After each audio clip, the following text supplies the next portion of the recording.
Are you sure I can start? Is the also interpreter fit? Okay, thank you. Because you didn't have to break yourself. Ah, too bad. I will keep it brief for you. Okay. Good. My name is Martin Dubbeling. I'm urban planner. I usually start with a few slides of my home, of my house. You see the annex of the home that we built ourselves.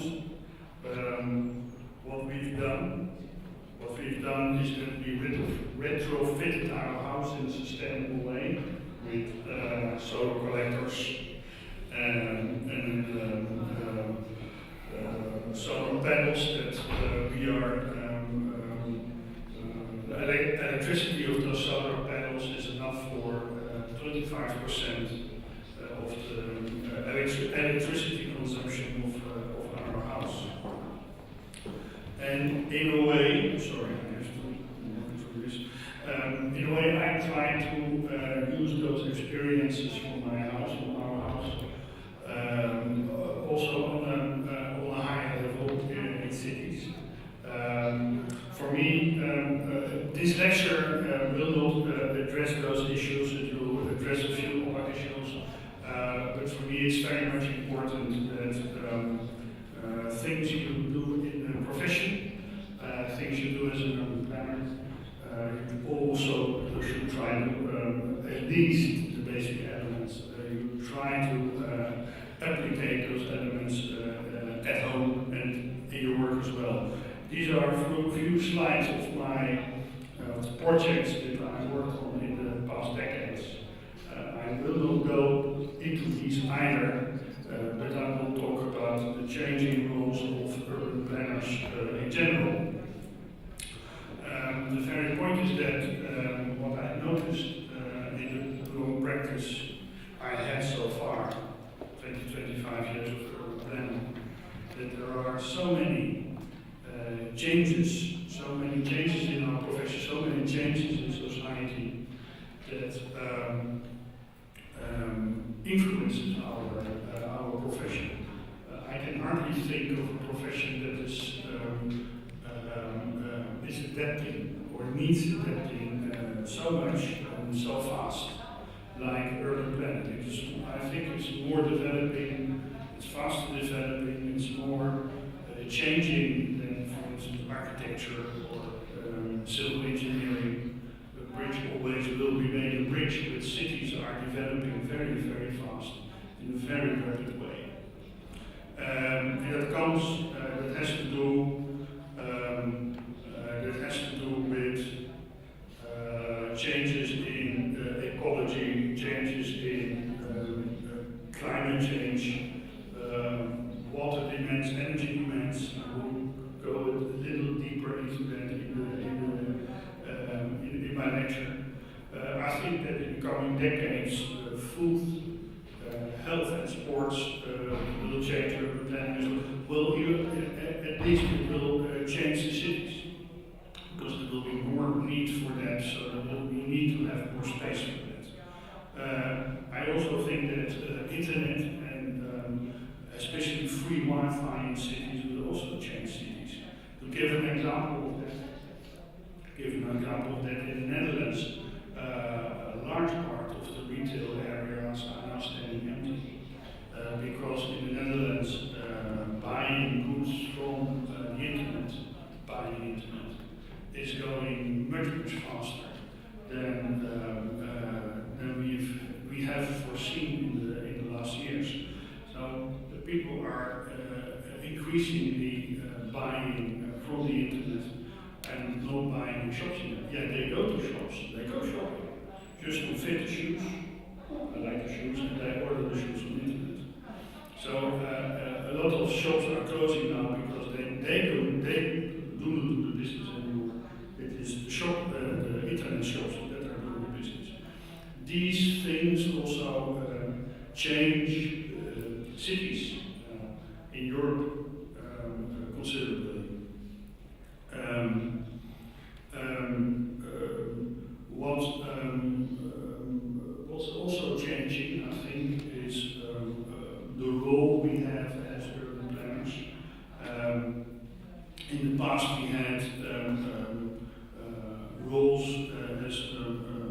scientists, the planet that could predict by scientific models how the city was going to be, or the utopian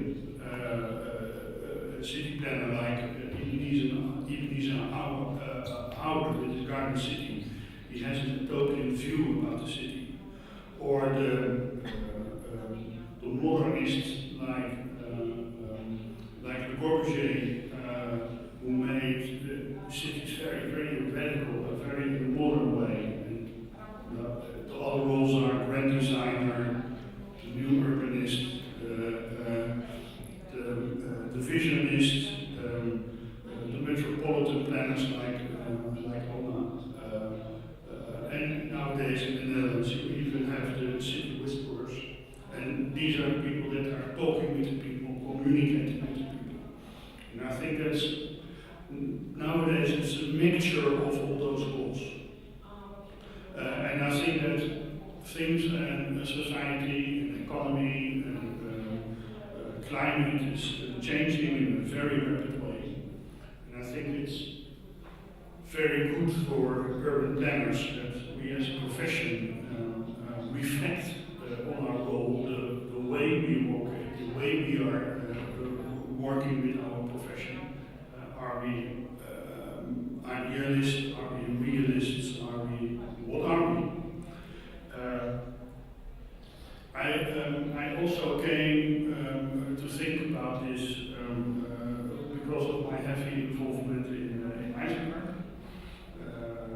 where I'm a member, like Faber, who is going on. Excuses for Faber, you have to go. Oh. It's fine with him.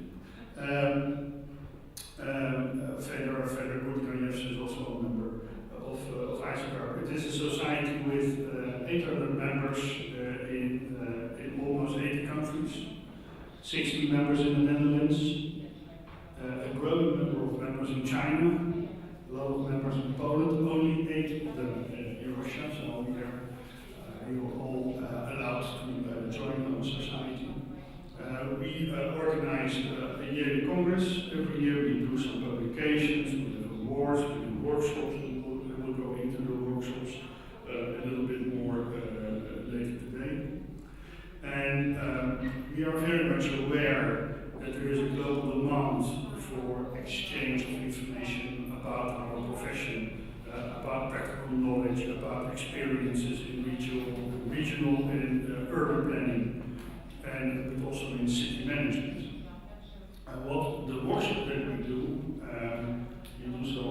we do young planning professionals workshop, an international team with 20 to 30 young planning professionals that can be master students, that can be professionals that have just left the university or in their first or second job.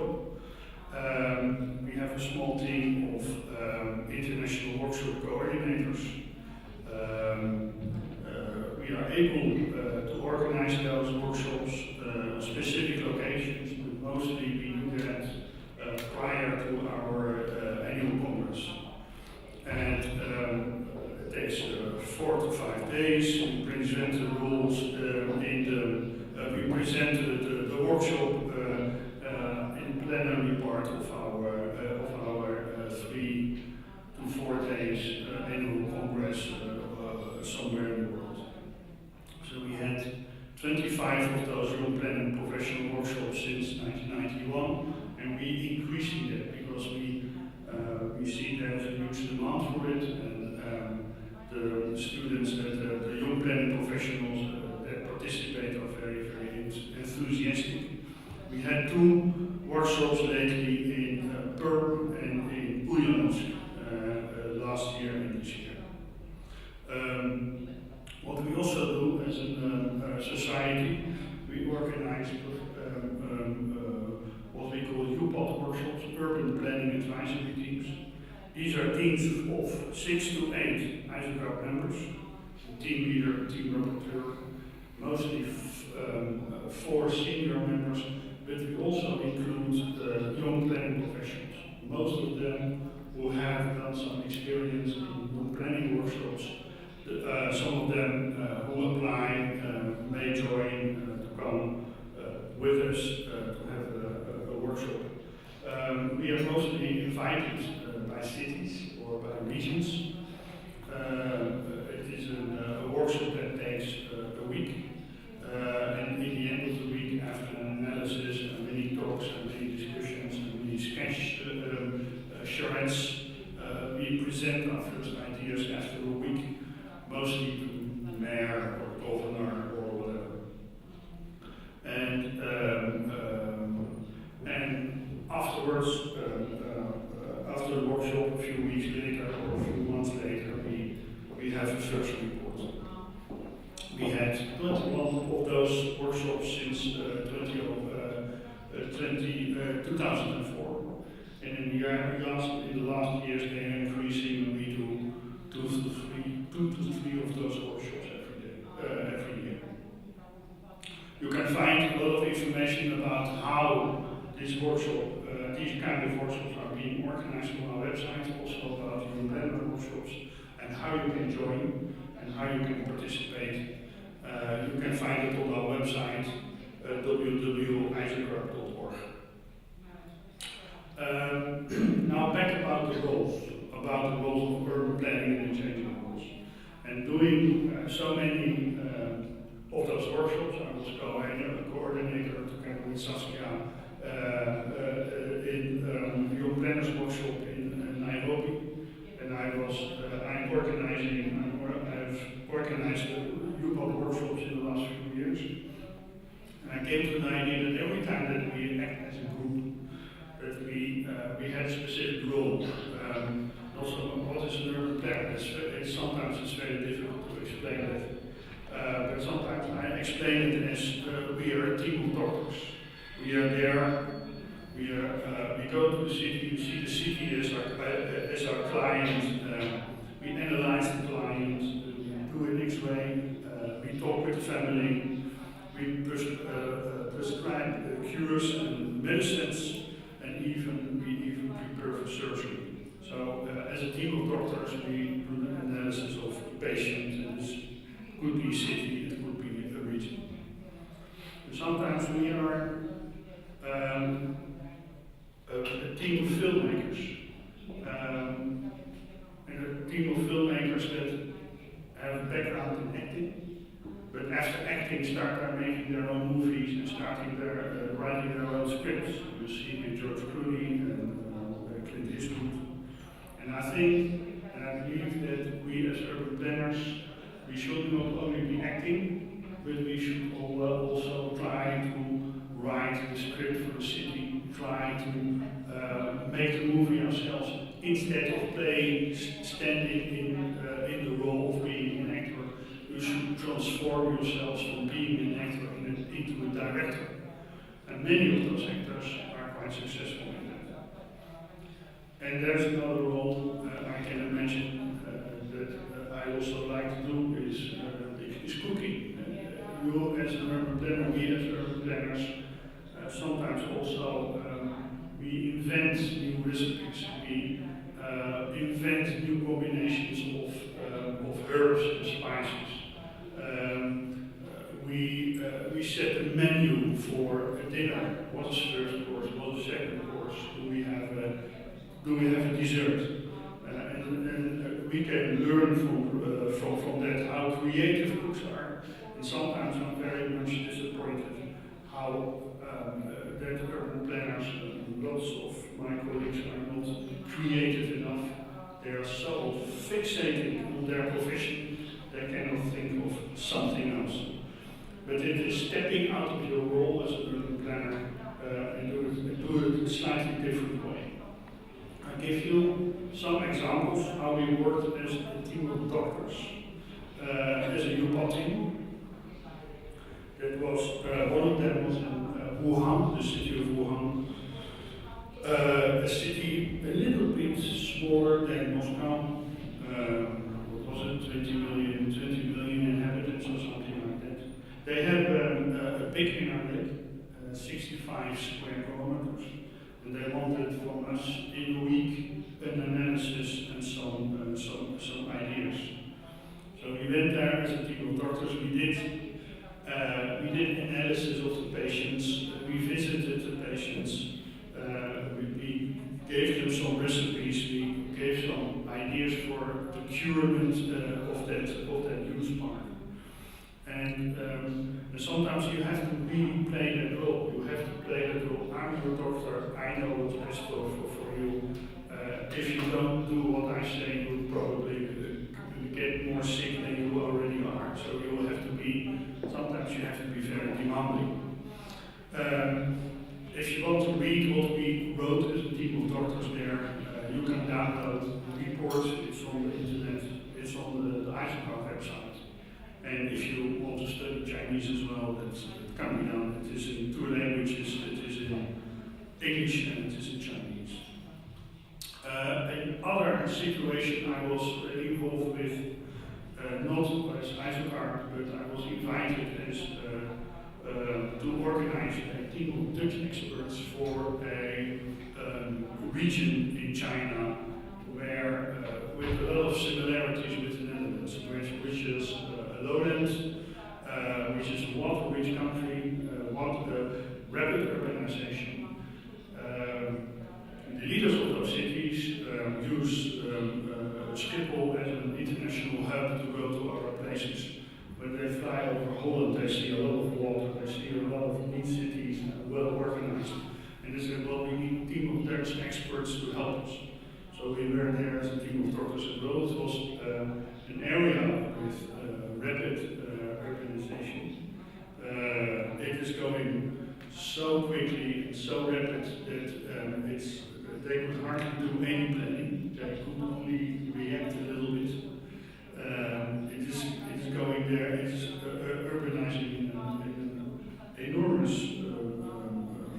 fast way, and it's also developing in a very ugly way.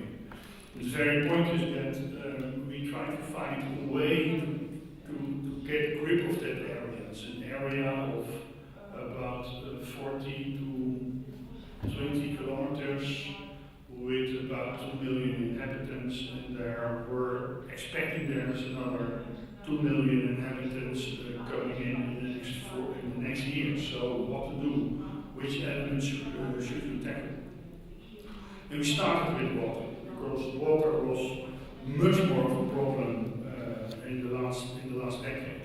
This is a picture from a Dutch newspaper. So there was a flooding. There was 2 floodings in 1 year, probably. 2 typhoons that hit the city. And each time the city was submerged with water, about 2 meters high. But it was, and every year the flooding is becoming more seriously than the year before. So we decided to tackle the water problem first.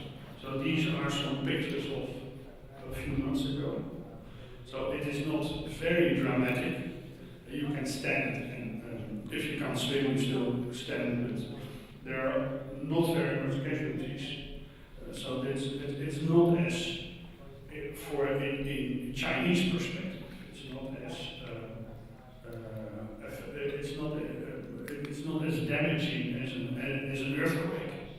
And Chinese people, it happens only 1 week a year, and when we have bad luck, it happens 2 times a week a year. But anyway, it is very annoying, especially when cars are floating away. But as I said, there are few casualties, so they don't take it too seriously.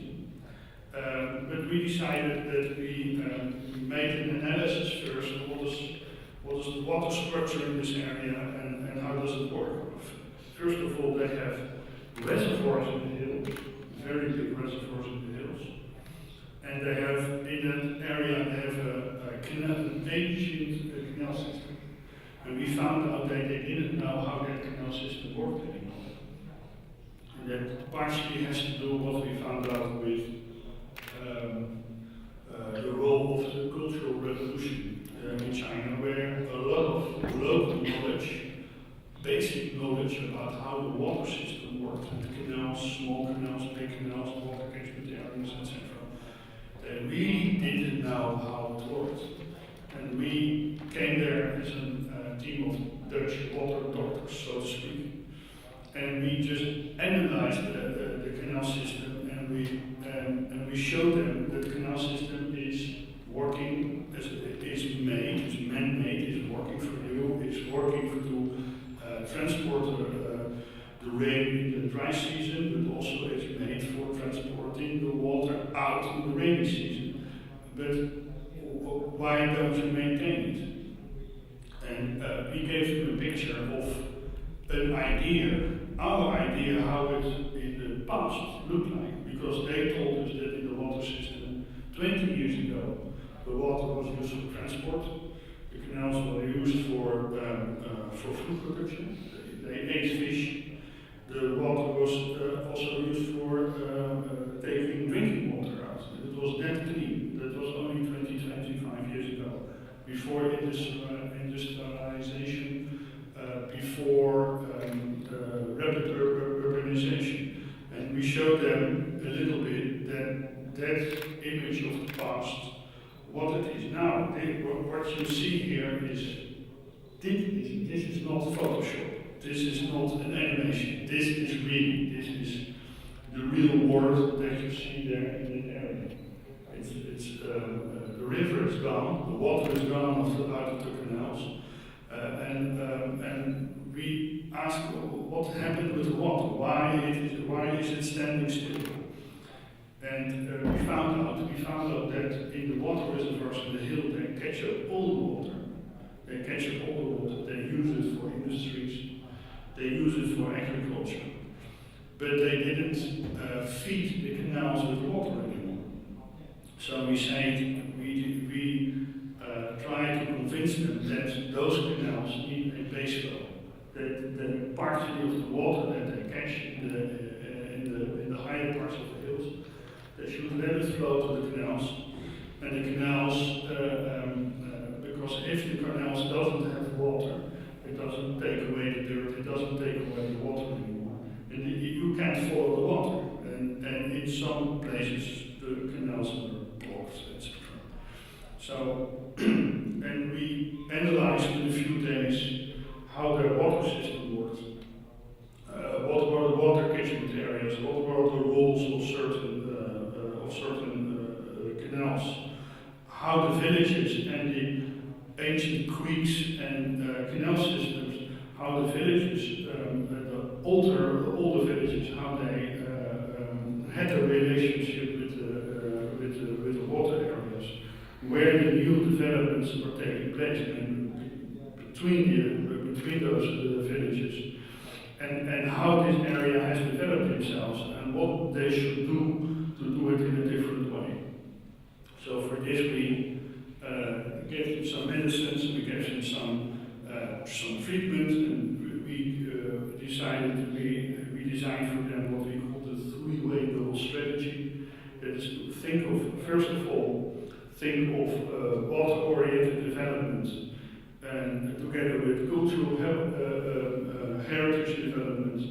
Secondly, urban green space quality that coincides with transit-oriented development, and also use added economic value and added long-term value for that area.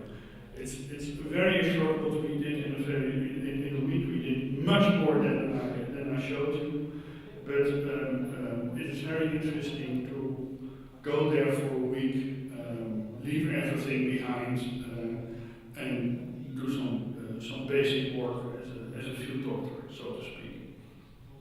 Now I go into the role you can use as a filmmaker, as a director, and we did it with a team of Isocarp, also with some young planners on board, for the old city of Shantou, which is one of the older ports of China, with remarkable European features.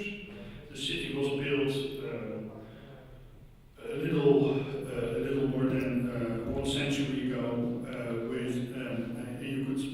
see it as a blend of European and Asian style, Chinese building style. That was a city that hosted some consulates and embassies. It was one of the first trading places, one of the first open ports.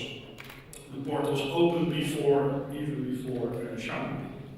So this is an older port in Shanghai.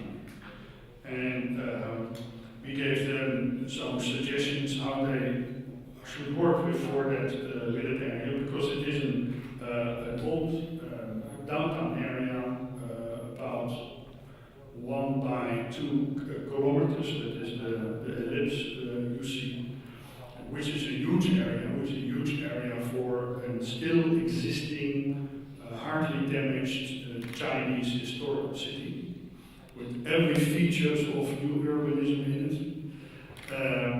It was very interesting to see that, and we gave them some ideas. We gave them some ideas how to redevelop some areas. This is an area near the bridge.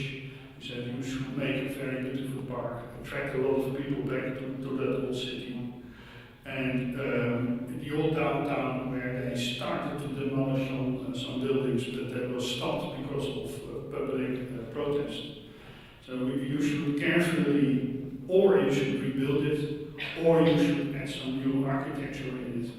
And that could be we gave for several areas, we gave 3-4 ideas how to use it. So instead of giving them 1 medicine, we gave them 5. So you can do it this way, or that way. So this is also helping them to convince that change is really possible. And what we did, we wrote a script for the city. We wrote and we said this movie can have many endings. It could have a classical ending like an opera. Could have a modern ending. It could be a musical, whatever. It could be a movie. But think about what could happen with your city. And another workshop we did was in the city of Perm, where there was already a fantastic master plan by KCMP, I think well known by all of you. But we were asked to add something to the master plan or to do something additional work. Namely that the very point is that the universities, the 9 universities or schools, schools of higher education in Perm, they wanted to work together, and there were 2 of the rectors who were thinking of making a campus outside town, by the other side of the Ghana River, in the forest, so that students could concentrate themselves more. And they were asking us under which conditions can we do that? Can we make a campus over there? And we said, well, there are several scenarios for that. Talking as a team of filmmakers, so to speak. But anyway, we visited the cities, we gave some public lectures, we did some charrettes, and we did the analysis of the city, just finding out where are those universities, where do we have the laboratories. It turned out that every university had its own library, they had their own conference center. We just suggested if you want to do that, there are several ways of doing that, but if you want to build it at the other side of the river, as shown here, you can do it at the other side, but you really have to, there's a condition, you really have to combine, to connect that campus with public transport to the city. There's another option that you find other buildings in the outskirts, but that's a scenario we don't advise you. But in the final scenario that we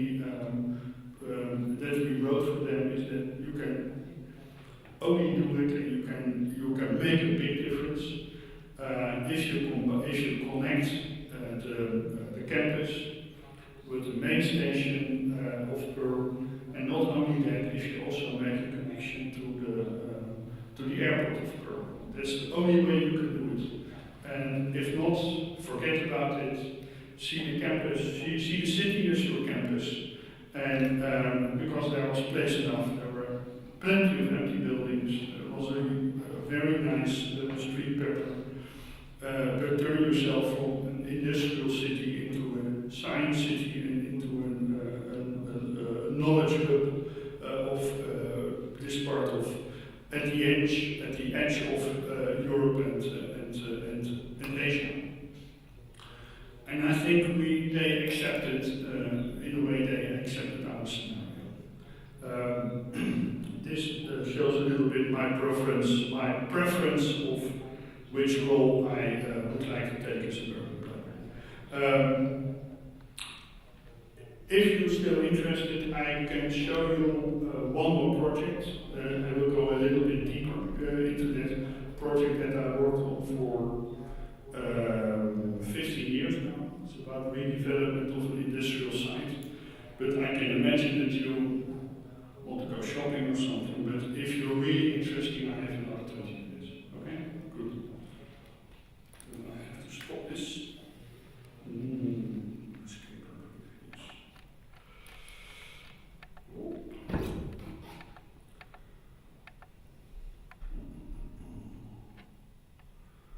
One moment, please. I have to close this one.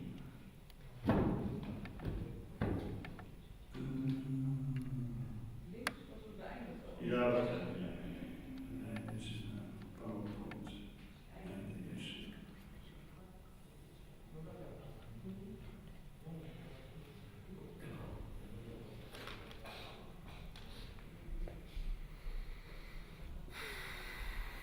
This is one of the presentations. This is one of the many presentations I have about this site.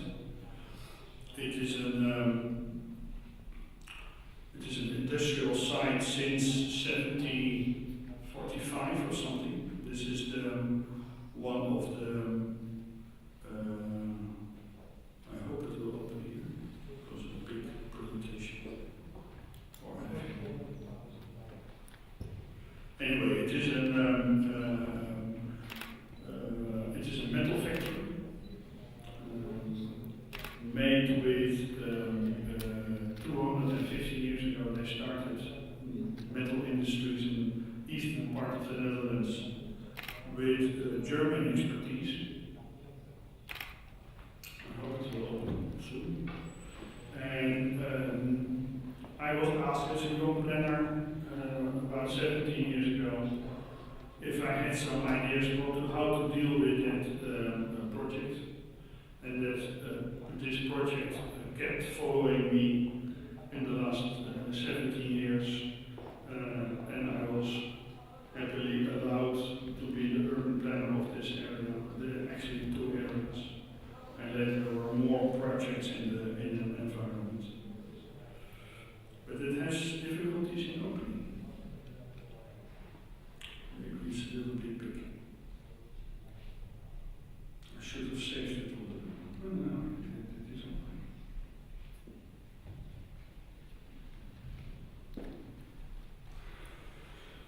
But anyway, this project turned out to be one of the better known projects in the Netherlands, and one of the front-running projects in the Netherlands on the transformation of industrial heritage. It was a period that people started to think when industrial buildings came empty, and some of them had a very monumental status, what to do with it, how to deal with it. It is a process that took only thinking before really something happened. It really took us 8 to 10 years before the first changes were really made. But that had also to do with the fact that the areas were very much polluted, and that it was a very complex project. And it was also because of the fact we had to communicate with all the people, and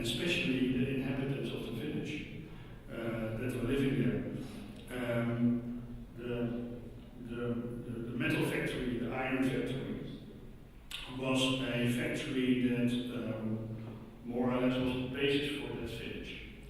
The basis of existence for that village, because the village was later completely built around that industrial site that was originally somewhere in the landscape next to a river where they could make use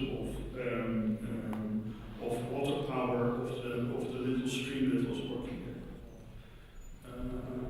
I must say I lost my hope that I could open this one. I don't know what has happened.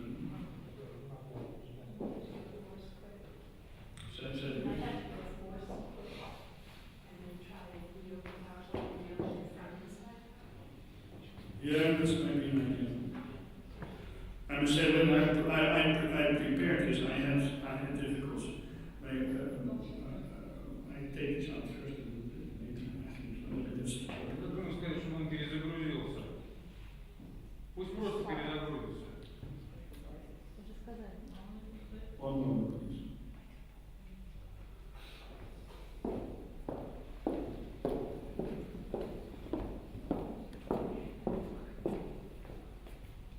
One, can you hold this? Can you hold this, please?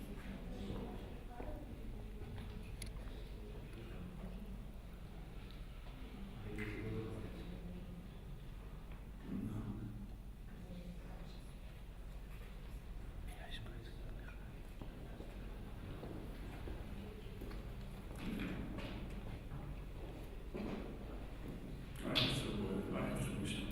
You want to say something? Okay.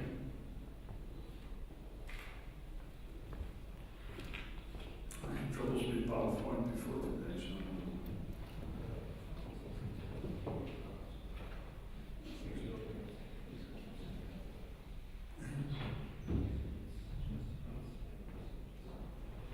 Maybe. A little patient, please. But just wait for it. Just wait until I've opened it.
think I have to excuse myself.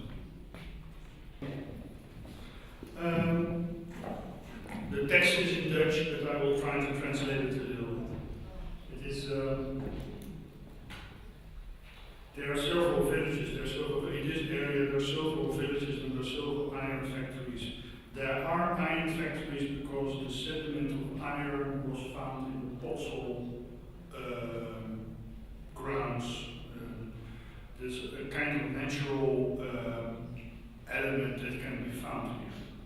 But later, iron ore was imported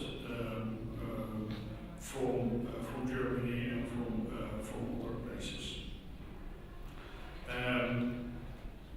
What you can see here in the blue is more or less the riverbed. The red are the higher grounds and the villages. What is green is more or less in between. And what we call this we make an X-ray of this area, and this X-ray is starting with the river and how the villages and the farms were how they were situated. They were all situated on higher grounds, and you see here the size of the industries. So over here, this is one of the industries, and this is the other industries. There's one village with two areas, two places where there was industry. What they did, it was an iron foundry. So they melted iron and they made all kinds of things with pots and pans and motors and whatever. And it was one of the bigger industries in the eastern part of the Netherlands.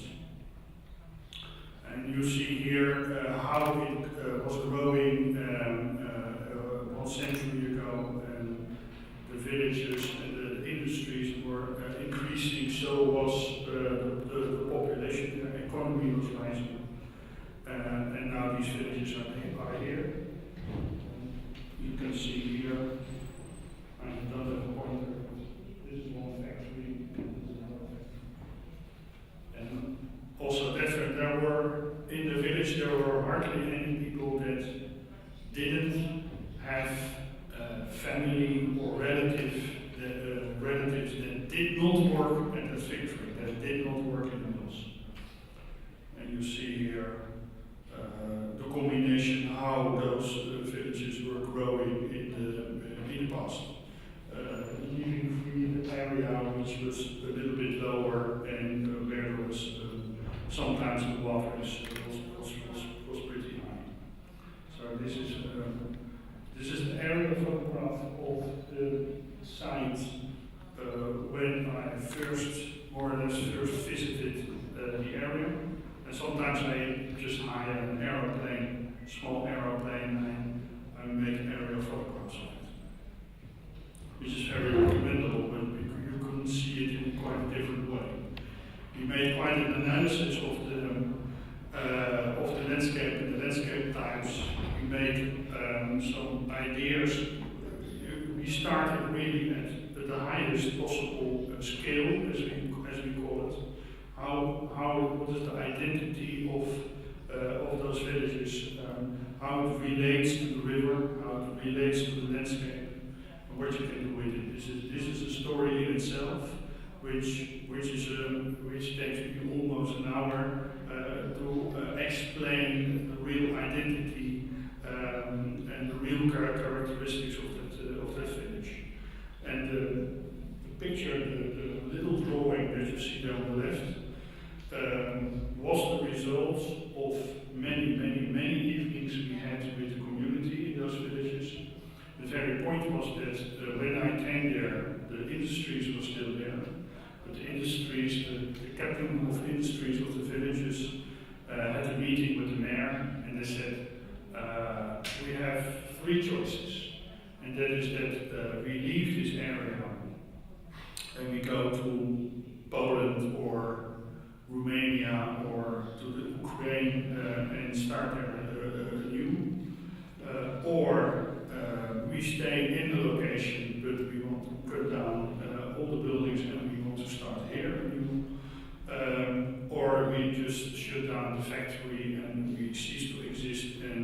it's up to the Chinese and Eastern European businesses to take this over.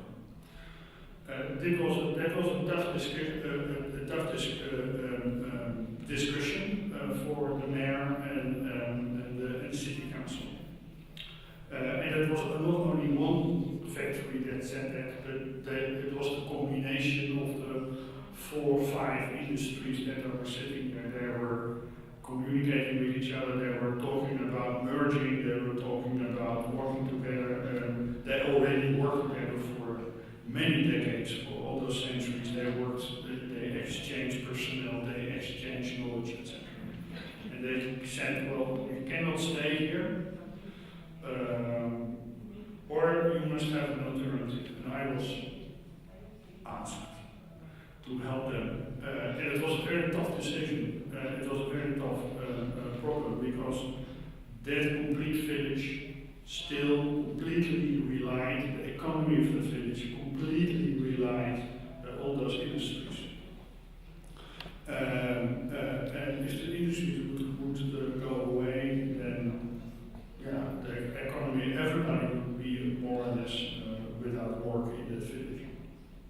And what we did is, although it's quite a number of Dutch text in it, but this is more or less, I was able to condense all the conclusions, of the many evenings we had with the village people, with the people from the village, the people from the city, the people that work there. We had charrettes, we had open ideas, we had an analysis, we talked about them. And from the community came the cry for help, came the idea, why don't we make a new industrial site outside the village? Nobody will object to that. Let's bring the industries over to that area and transform the locations that are left. So give the industries the opportunity to stay in the region, to stay in the village, to modernize, etc. That was more or less the result. And the question was, okay, what are we going to do with those areas? What are we going to do with it? Because the village in itself was also a little bit too small to say, well, we're going to fill it with houses, we're going to fill it with residential areas, or we're going to refill it with other businesses, etc. Because that region was not that strong. So we also had to take into account that it was not so strong region. I wouldn't say weak, but it was not that strong. But we have to come with a strategy, with an idea how to deal with it. And on the bottom left was the invitation that we sent to all the inhabitants of the village. We sent them a postcard. Greetings from Ulft, as the village called. And on top of that, as I said, it was the result of the many evenings we had. And I took one evening just to explain what was on that map. Where should we build a new industrial site? What are we going to do with the river? What are we going to do with site number 1? What are we going to do with site number 2? What would be the effect for the city center? How can we cross the river and make use of the landscape over there? And I could also include other wishes which came out of the community. That was the start of a very long process in which many things were changed. And with this idea, we went to the region, the province, and with this idea, we were able to find funding at the province, but also from the Dutch government. As an example, how to work with the community, as an example, how to involve the public in special planning, and how to make them a partner, in difficult projects, in difficult decisions that affect everybody. Whatever the mayor and the city council were doing. They wanted to make sure that they were backed by the inhabitants of that village, and they wanted to make sure that they didn't do something not very popular, so to speak. They would allow, well, business, you can go away, we will find another factory, etc., etc. But they were wise enough not to do that. And in a way, we were asked to do the complete retrofit of the whole village, including bridges, including town square, etc. And for the several locations, and these are the sketches we made during the years, and it was like we never used the word master plan. We always used the word development plan. We were as a designer, as an urban planner, you make a sketch, but you always need to be aware that sketch will never be your final sketch, and that there will always be the next sketch, and the next sketch, and the next sketch. And there always will be an opportunity to improve your plans, even though things are changing. Number of houses that you can build are changing. Number of industries, or number of the number of businesses that are interested, or investors or project developers that are changing, or whatever. There always is an opportunity to improve your plans. And sometimes and it is always good to keep on monitoring your own project, to keep on analyzing your own project. And that means that you have to be very flexible, but always you have to be alert that you never use the quality of your plan. These are some changes we made during the years, because if you work 17 years on the projects, then a lot of things are changing, and nowadays you have to regroup and rebuild your strategy and emphasize things that are important. That is, one year it is important to emphasize these elements, and next year, because circumstances have changed, it's important to emphasize all the things in your plan. These are what you see here is a series of maps we made. These are the key projects, what we call the cornerstones of the project. What we did is, in this area we made Cité Industrielle, and next to that, Cité Industrielle means, is in French for industrial city, small industrial city, and next to it is the cordon sanitaire, or the green areas surrounding it. We were retrofitting and transforming also the edges towards the village. And at the same time, we were thinking, there are quite a lot of number of industrial monuments, but we were completely always thinking, and these are huge buildings. What are we going to do with it? Are we going to use it as office buildings? Are they fit enough for social housing? But in the end, it came to the idea to move the library to one of the areas.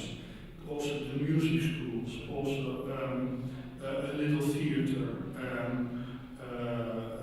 some restaurants, some other facilities in the village that needed renewal automatically came to this area. So this became a focal point of history, identity, social functions in the meaning of musical schools, etc. One of the buildings, one of the bigger buildings became a exhibition center, or and other places we just left empty. And I think that's also a challenge for many direction, not to build everything full, not to over-design everything, but make sure that this is a place worthwhile visiting. It was, in a way, also a park, because the industrial city, the direct surroundings didn't have very much green space and parking spaces. And what we did is we made that area into a place where people can go, relax, find a little bit of history, go to an exhibition, go to the theater, go to have a drink, etc. And some of the buildings were reused as working and living patios, lofts for creative industries. And we used some of the buildings, what we used on the right side, you see also images that we used from industrial sites in Germany, especially in the Ruhrgebiet, where similar transformations have been taking place. And we have, every year, we organize a trip for the city council to go to Germany to see some more redevelopments of industrial sites. They can make enthusiastically, and we could make the next step. And what we did is make sure that there was a good grid, that there was it was well laid out. Now you see in the end the first steps, the first streets that we made. We also used the industrial identity of the place. We also used festivals of art to attract people to that area. And now it is slowly becoming a cultural hub for the whole region. The whole region, as I said, there were a lot of factories, there were a lot of small, heavy industries. But this one has become the cultural site where all that knowledge can concentrate. And there's also a site where, for the youth, that they can use skateboarding. It is a place where every piece, every part of society can take place. This is the landscape plan we made. I must say that has already changed a little bit, because most of the areas have been designed and redesigned. And we used the character of that industrial site, so we didn't want to make it too beautiful, so to speak. So we also used elements like asphalt, concrete. It is an industrial site, so let's use that also in the public realm. And now it also becomes an area where elements from other locations come to this place. There were pieces of other buildings that are offered to us. Can you do something with it?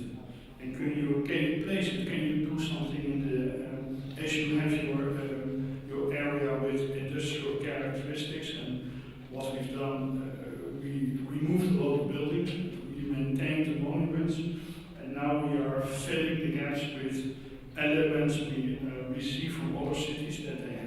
We have a bridge. We want to have it. We have some iron building material. Can you use it? So sometimes we get a little bit too much. And again, we use a lot of images of other sites. Again, this is Ruhrgebiet in Germany. We use these kind of images when we have another meeting with the inhabitants of the city, of that village, to show them what kind of beauty in all buildings it can have. Also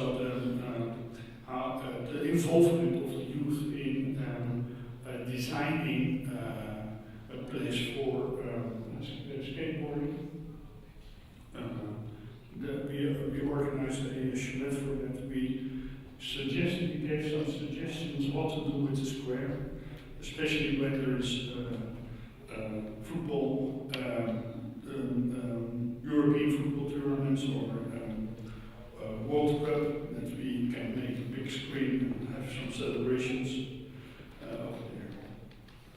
And but also carefully thinking about public art, greenery at the location, how to combine, this may be new for Moscow, I know, combine trees with parking spaces. And how playing elements and green elements may come together and may connect the old buildings with each other. This is the place to the river that we are, and these were some proposals how to use public art over there. And this is one of the buildings that is now being turned into a place where you can have your business, you can have your house, but you have to, you can buy a loft, a part of the factory, and you can rebuild it, you can fit it in completely to your own wishes. And how to use land art and public art and green spaces in this area. And also art. These are some elements. This big statue is being selected by the mayor himself. So it's very much important to have local politicians being front runner for your own project.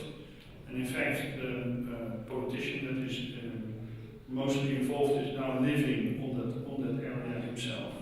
So he's giving free tours every Saturday morning at 10 o'clock. So these are, again, a lot of images. And this, I must say, it is just one of the many presentations we have about this area. And it was, this presentation concluded an area where we concentrated on the public space of this area. It doesn't show a lot of the buildings because that's another presentation. It doesn't show a lot of the history of planning of this presentation because that's another presentation. But it just gives an idea how you communicate a plan like this with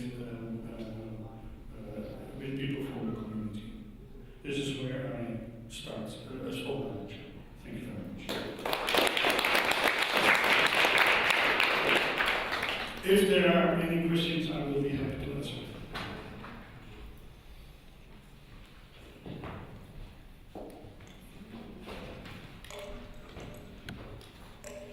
Yes, please. Я ведь послушала сначала, потому что я не поняла, в чем была начальная... Я не поняла, в чем была начальная проблема этой территории. Почему жители и все, или власти оказались недовольны, то есть работали на предприятиях люди. И что случилось, почему вас пригласили? Или я прослушала, или вы не сказали? Скажите, пожалуйста. Yeah. No. Very point is that they have three choices. That is to demolish all buildings and start industries there again. That was to stop all activities, all industries. We're going to stop with it. We're going to because continuing here at this location was not economical valuable anymore. And the other choice was we go to relocate all our activities in other countries. So the choice that had to be made is: are we going to start industry industries on those locations once again. And the city council decided not to do so because those locations on the river were already polluted. There was already environmentally a problem.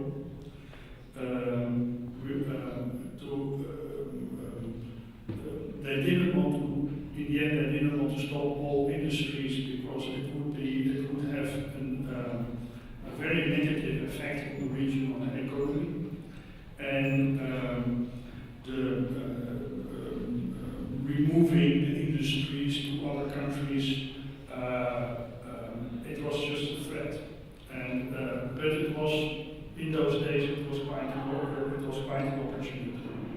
But staying there and letting the industry stay there also meant that they had to tear down all the monuments, start there all over again. But we finally came out with a solution that we would build a new industrial site outside of the village, which was for those days, from normal planning perspectives, in those days it was in fact it was not done. Normally you replace those industries and bigger cities or something. But as they chose for restoring the older industrial heritage sites, the city was allowed to make a new industrial site outside the village. Normally they would not have allowed to do that from planning perspectives. The region or the province normally would not allow it. But as they chose to restore the monuments, do something with it, that was the extra argument to do it like this. But it was a very complex decision, not only made by the city council, but also by higher powers and higher regions. А жителям удобно стало добираться до нового места работы? И всем ли хватило работы? Или началась безработица, например, после реконструкции всей?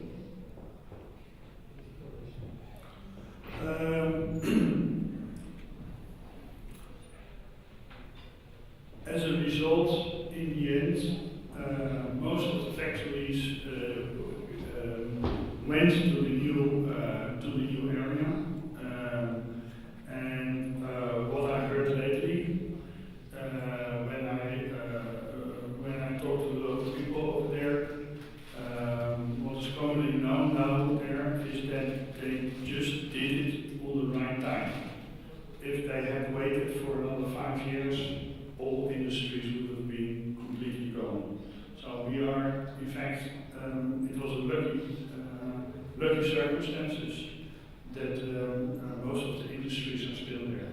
Some of the industries have, in the end, chosen to go to another place, but they stayed in the region, and the region is a region of 50 kilometers. So for the employers, that is a normal way to travel. We don't have that many traffic jams as here in Moscow. So you can do it. Any other questions?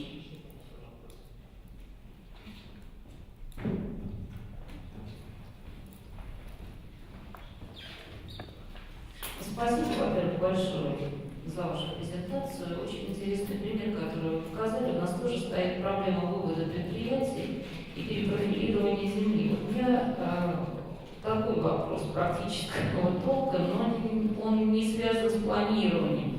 Он скорее вопрос не к планировщику, к вам, а к участнику этого процесса, финансирования этих мероприятий. Кто финансировал это чудесное, замечательное благоустройство?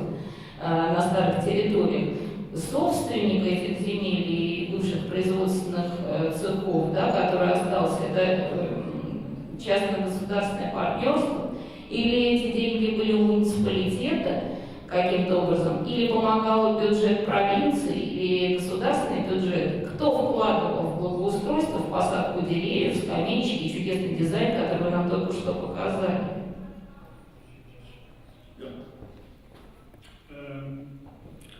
In fact, there were many parties involved in this redevelopment, and part of the project is not only designing and being the designer next to God, so to speak, but you also are the communicator. You are designing the program, the process, etc., etc. So we spent a lot of time communicating with the province. The province has interest in it, but also the water body. As you could see, it was next to the river, and the river was the upper stream of the river, and the water body that is responsible for the water management of that river system. They wanted to buy extra land for more water storage at the higher grounds, so that water could be stored there in what we call in the wet season in the Netherlands. And they also had interested in redeveloping the river, but also in cleaning the river. So the water body paid everything what was done with the river. Also the ecology matters. It was completely paid by the water body. Because of ecology, water storage, etc., that comes together. That's one thing. Secondly, after the municipality, because as I told you, it was a project for many years, and as I started, the industries were still there. I can show you another presentations of all the machinery what was inside, which was quite an experience. And as we came to the strategy that we have to develop an industrial site first, so that took a while before we got the permission, before the industrial site was really there, and the industries built their new factories. And when the factories were removed, were relocated,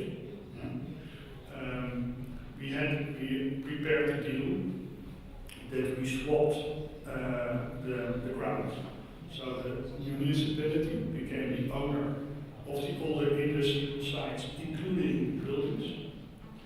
And the factories kept, and that was exchanged for the industrial grounds. So from that moment on, the municipality was owner, and was also owner of all the properties. And what later found out is that they made not a very good judgment about the environmental quality of the subsoil. So it was heavily polluted.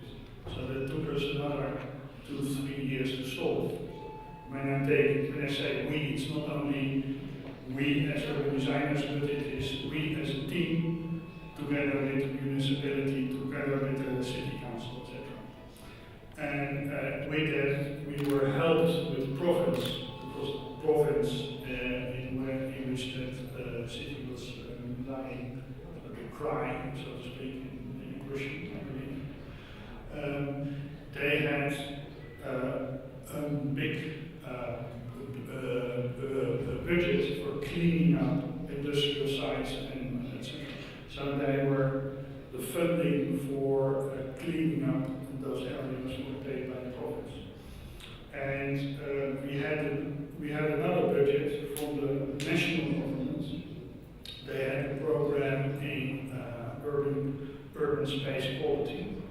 and we applied for a grant, and in total they granted us several million euros just for making it an exceptional, beautiful place. So not every place got all that money. Большое спасибо. Очень подробно, очень спасибо. Я удовлетворена, спасибо большое. Okay, so